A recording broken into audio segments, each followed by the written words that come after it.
needs a refreshing sleep. Let's go to the venue. Paimon's really looking forward to hearing everyone's poems. Huh? Looks like we're a few people short today. Morning, friends. Xingqiu said he wants to take some time and focus on writing poems, so he'll join us later. Noelle has other duties today, so she asked me to tell everyone not to wait up for her. Oh, okay. Well, never mind. What about Kelly Roy, though? She said she'd be here.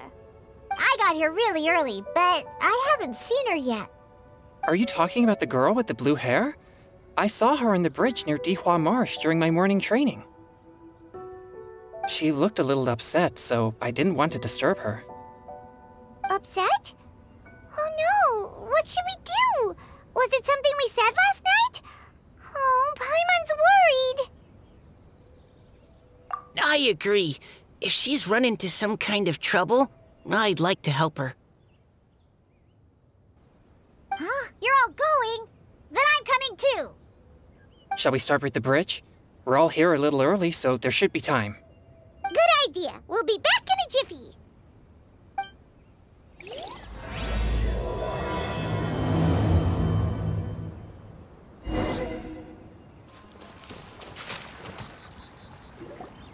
Oh, so this is the place? We ran into her here yesterday, too. She looked like something was weighing on her mind then as well. It's also not far from where we were dropping those leaves. Huh. Leaves? Oh, right. We were so busy matching couplets we forgot to mention.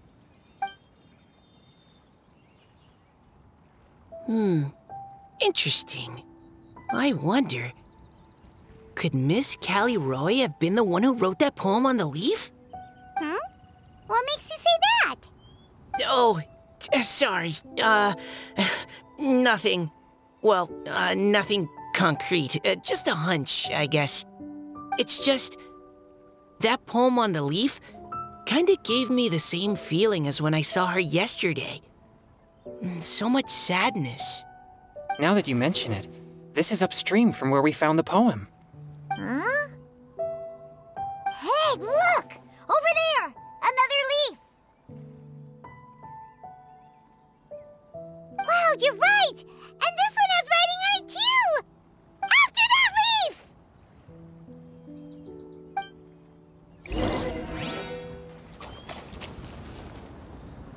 Oh, why does it have to float so quickly?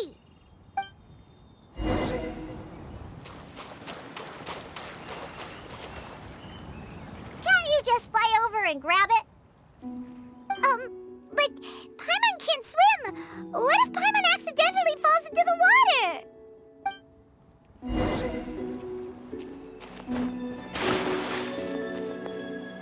It stopped. No!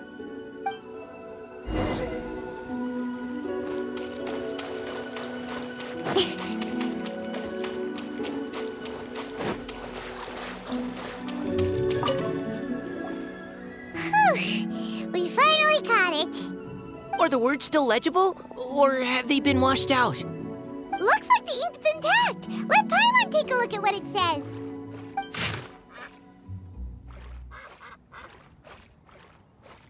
Huh? This is related to the poem we wrote in reply yesterday. She must have picked up one of our leaves. Spring. Young boy. It's looking a lot like Callie Roy was the one who wrote this. She seems to care a lot about that story, huh? Actually, when Paimon first saw her, Paimon was wondering, do you think... is it possible that she's, Based on the current and accounting for wind strength, everyone, please follow me. This should be far enough upstream. Let's split up and search the area. Callie Roy! Callie Roy! Ah! She's surrounded by hilly churros! Let's go save her!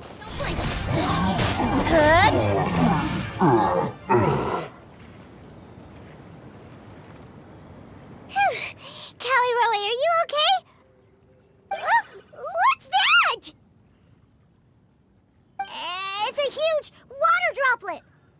This is exactly what I saw the other day.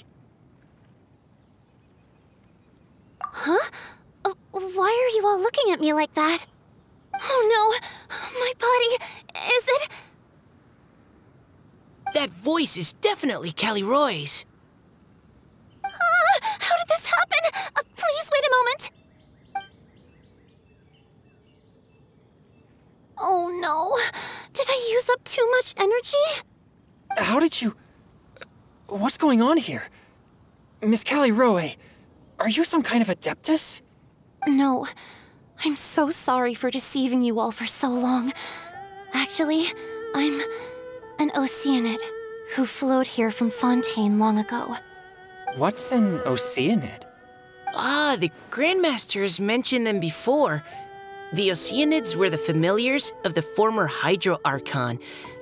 They all fled Fontaine after the Archon died and settled across the world. That's correct. Though, to tell you the truth, I can't even completely recall how I found myself here.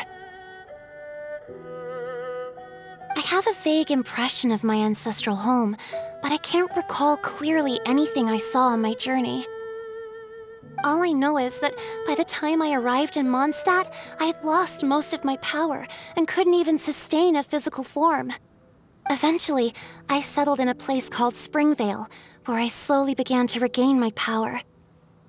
Springvale is a serene and beautiful place. The water that flows through there is clear and pure, just like the hearts of the people who dwell there. So you're the Spring Fairy of Springvale? Yes, Diona, and I remember you too, you know. When you were little, you often came to the spring at night to speak with me. Really? You're not messing with me, are you? I always thought that was just a local legend. Your favorite little pillow, the fish one? Its name is Bubbles, is it not? Yep! All those childhood memories. So they weren't just a dream. So, if this is true, then all those things written on the leaves... I see.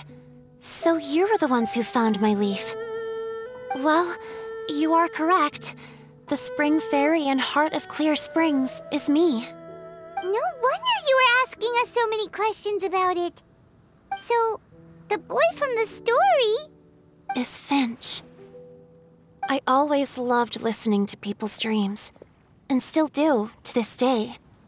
Whether they're beautiful, sad, or filled with emotions I couldn't understand at the time. One night, a little boy came to the spring. The tears that fell from his face were more fragile than a moonbeam, and purer than the morning dew. I like humans, and wanted to understand them better. I also wanted to make sense of the feelings contained in his tears that were, then, a mystery to me.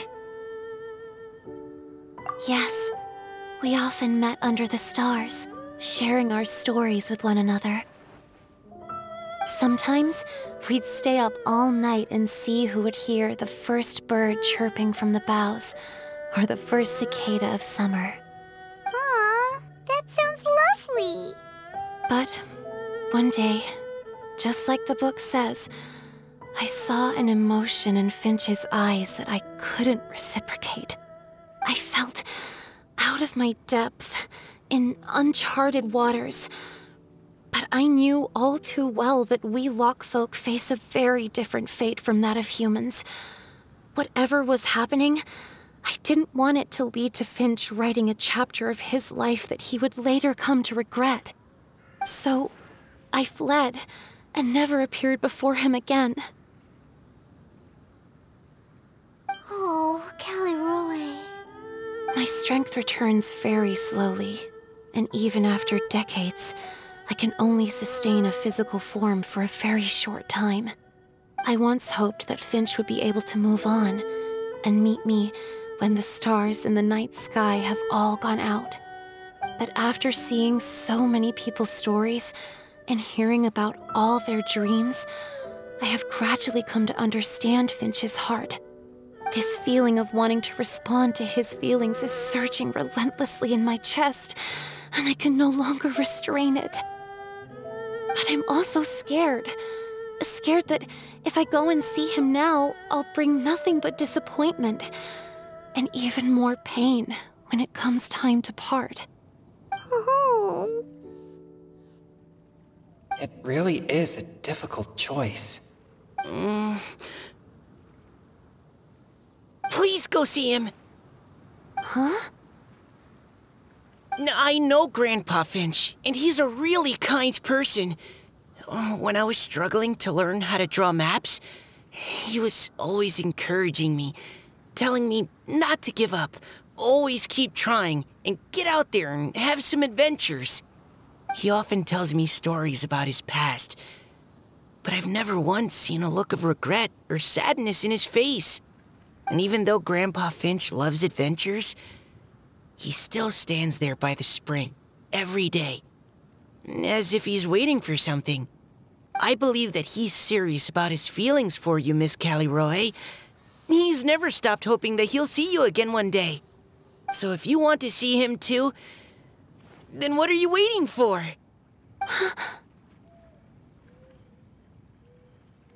Huh? Oh, sorry. I think I got a bit too excited and I just thought, well, it just sort of came out.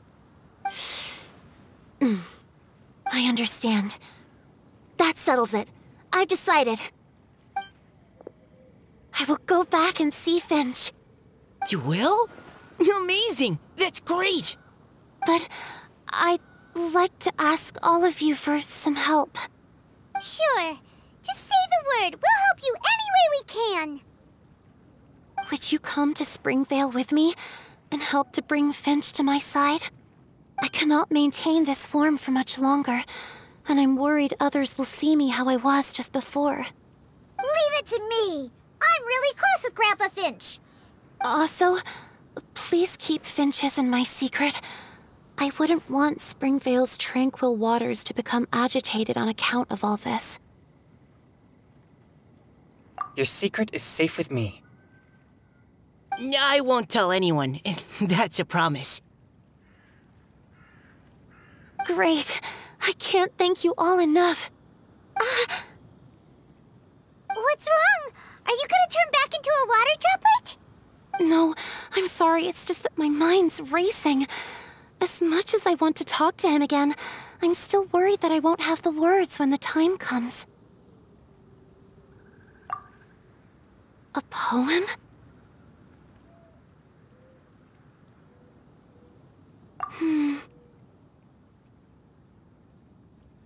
Okay, good idea.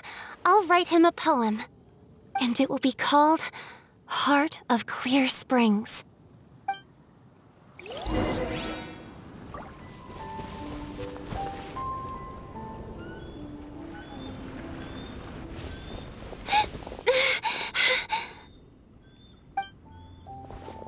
Are you okay? It's nothing. I'm just scared that I won't be able to maintain this form much longer. Okay, don't panic. Wait here, Callie Roe. I'll go fetch Grandpa Finch. Take it slow, Diona. Finch isn't a young man anymore. He's not as steady on his feet. I can still hold on a bit longer. Okay, stay strong. You can do it.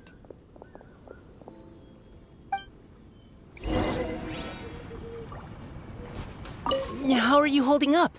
Would you like some support, Miss Callie Roe? You can also lean on Paimon if you need. Thank you, all of you.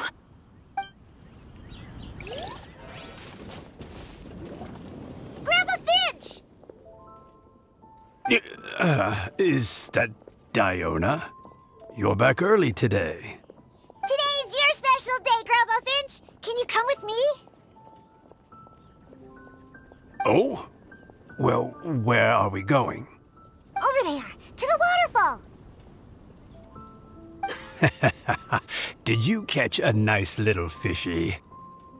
Just come with me already. This is extremely important. but I promised your father that I'd go to the... Grandpa Finch! All right, all right. No need to get worked up. I'm right behind you. That's more like it. Now come on, I'll help you. Draft's daughter is just like him when she's on a mission.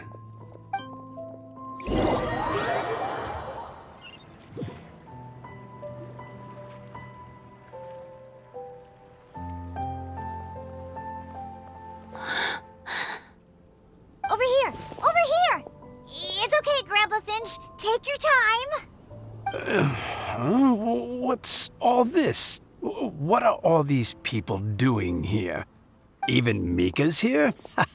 How's work been going lately? And even some friends from abroad, if I'm not mistaken. You do know that today's not my birthday, don't you? Greetings, Mr. Finch. My name is Chong-Yoon. We all met at the poetry gala, and... well, there's someone we'd like to introduce you to. Finch. That voice. Callie Rowe. I didn't think you'd still remember. Oh, I remember. I remember all right. How could I ever forget? Although your appearance is different than I recall.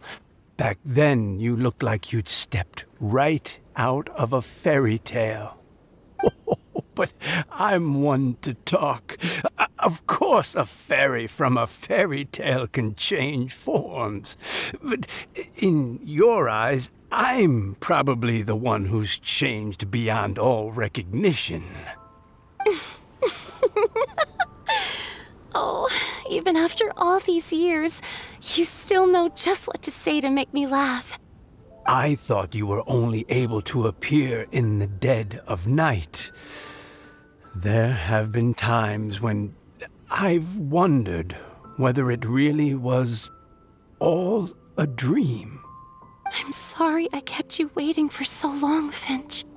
Oh, it can't have been that long. It's been but the blink of an eye, really. Finch, would you like to hear a poem I wrote for you? A poem? You write poetry now? Well, of course. I'd be delighted to listen. I'll hang on every word that leaves your lips. In that case, let me read you a story about the Spring Fairy.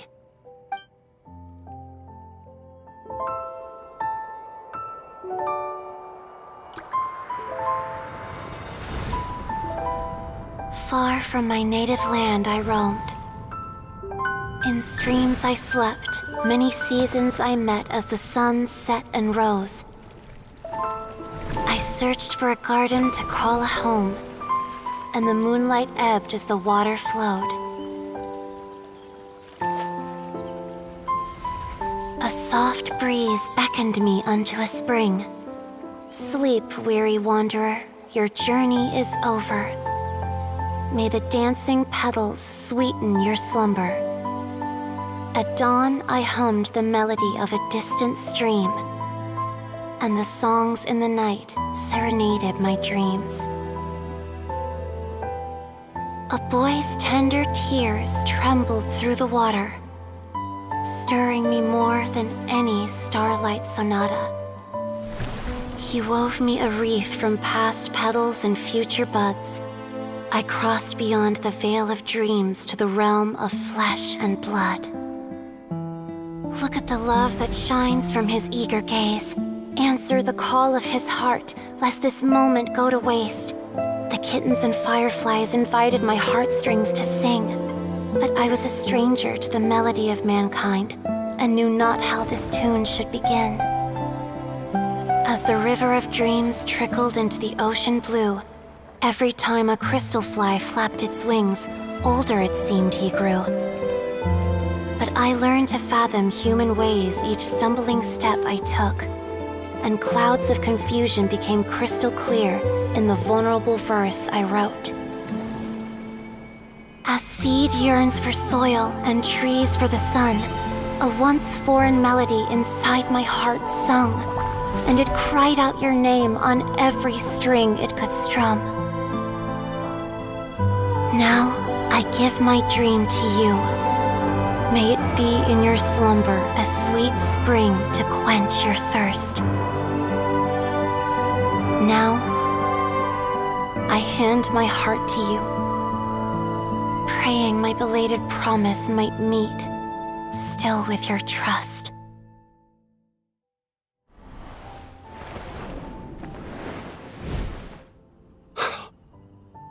Yes. This is how I remember you from when we first met. All those years ago. It really has been a long, old time, hasn't it? Finch, It's okay. I understand. Your poem, it explains everything. Thank you, Finch. Please, take this.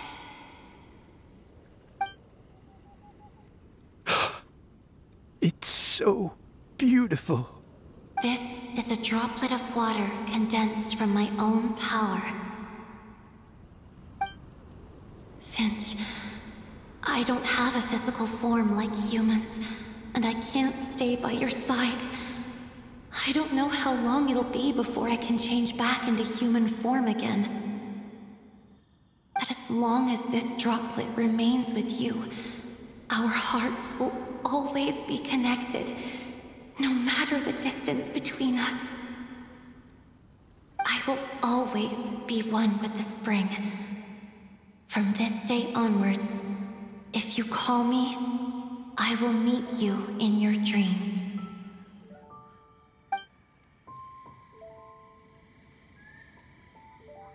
Oh, it's so romantic! You've really learned a lot, haven't you? And you don't even mind that the kids are watching. Does it bother you? How could it possibly? This is the happiest moment of my life.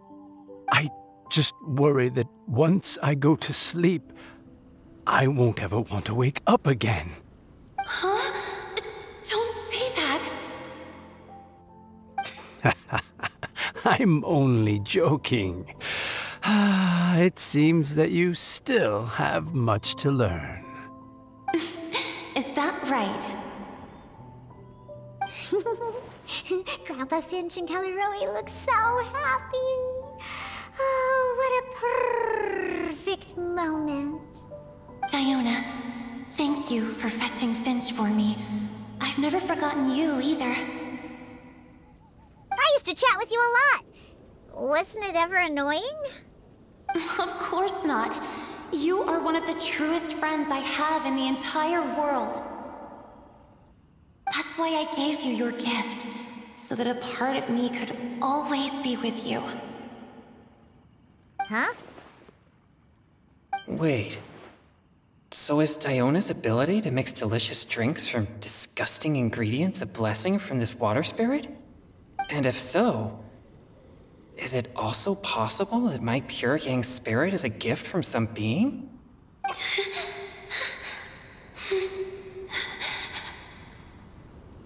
My physical form is about to disappear. Finch, Yes? I've never regretted meeting you or deciding to talk to you that night. Not once, all these long years. Not for a single moment. It probably goes without saying, but neither have I. Although, it was different from in the stories. That fateful night, I never gave you that kiss. This gift that represents my promise and my love, I give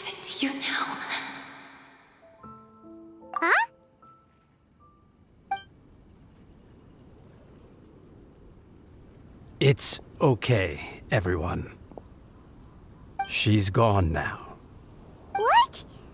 But Paimon didn't get a chance to say goodbye. Grandpa Finch? Don't worry now. She hasn't gone far. Just like she said, she'll always be one with the spring. By our side and in our dreams.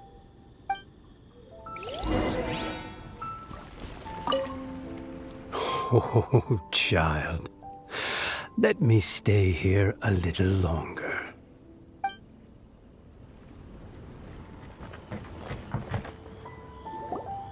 Oh? Hey, you're all back! And it looks like you're in much better spirits than before. Hu-Tao's a step ahead. She's already talking about printing a poetry anthology. She said she can't wait for everyone's final words because I'm itching to pull the trigger. By which I assume she meant she eagerly anticipates receiving everyone's freestyle poetry submissions to help her close the deal. Where have you all been? I've been waiting here forever. Perhaps they lacked sufficient inspiration and wished to have an emergency communion with nature. And with any luck, I'll bet they heard some fine poetry along the way. Code Death Bard! Does this mean that right from the start you... right from the start, you said you would treat us to a nice meal! Huh? Did I? Very well. Since the Traveler agrees, then it looks like I can't escape this time. Diona! Dear Diona, could I trouble you to fix us a couple of your delicious beverages? You wish. All right. Well, normally I'd never agree, but since I happen to be in a good mood today... Huh? So, just what have you guys been up to all this time? Why does it feel like there are some unspoken words hanging in the air here that everyone is privy to but myself? Really? Must be the breeze. You're reading way too much into it. Yeah, that's right. We're just, taking a walk. Inspiration walk, since it worked so well last time. So even Mika's in on it? Chongyun, how about you tell me what happened on the sly? I've just remembered that I heard about a haunted house recently that you'll definitely want to check out. I'm willing to bet that even your pure Yang spirit won't be able to scare off these demons. I appreciate the gesture, but no thanks. Not this time. And I'm starting to think that maybe this pure Yang spirit isn't such a bad thing after all. Huh? What the? What's gotten into you? Okay, that confirms it. I call shenanigans. Something big definitely went down here.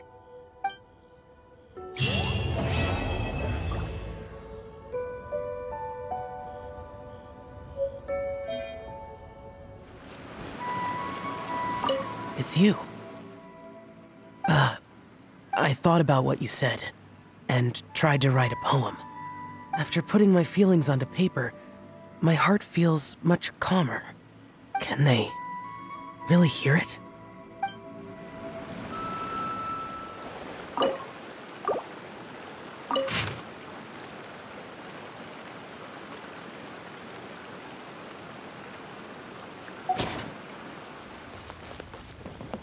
Now then, didn't you say you wanted to publish a book?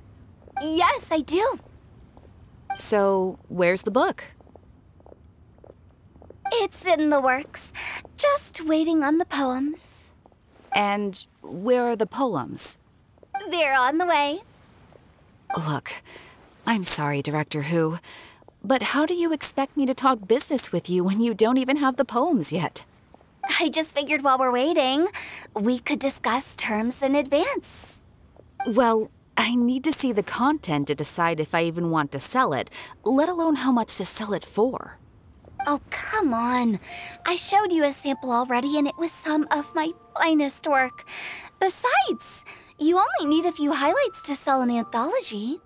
You think your poem 15 Tenderloin Steaks will carry the whole book, do you? That and square meals in the basement. My consultant, the erudite Mr. Zhongli, described it as a meticulous masterpiece. Oh, quote that on the cover. It'll practically sell itself. Director, we're a small business. If we invest money in printing and nobody buys it, it's my bottom line that's affected. Don't you worry. I guarantee you, when this anthology comes out, it will take the world by storm. Gods and ghosts alike will weep. As a matter of fact, I heard a ghost crying on the way here. If you don't believe me, I can bring it over. There'll be no need for that.